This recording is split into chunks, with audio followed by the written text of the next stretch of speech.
នេះបងប្អូនហ្នឹងហើយបាទនេះឡាយផ្ទះហ្នឹងហើយនេះបាទបងប្អូនឲ្យមើលឲ្យច្បាស់វាហោហ្នឹងហើយទល់មុខនឹងក្រុមសកលលក់រឿងភ្លើងបងប្អូនហ្នឹងហើយបងប្អូនមើលវាមួយដែលសំណាងល្អហើយនឹងអ្នកផ្ទះខាងមុខឲ្យវិញវាហើយខាងមុខមានពលាគាវិញនៅហ្នឹងបាទបងប្អូនណា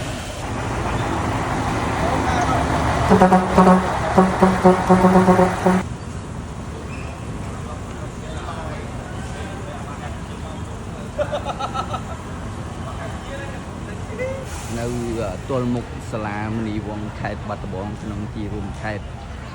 បាត់ដំបងបងប្អូនហើយបងប្អូនបាទខ្ញុំថតច្រាប់បន្តិចដើម្បីឲ្យបងប្អូនមើល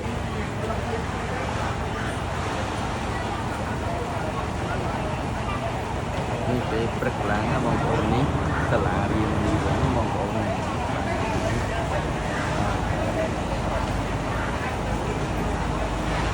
ជាឡើងបងប្អូនបាទចង់ទៅនៅក្នុងវីដេអូនេះបាទបងប្អូននេះហើយមិនទាន់បានចង់ទេគេកំពុងតែយកឯកសារ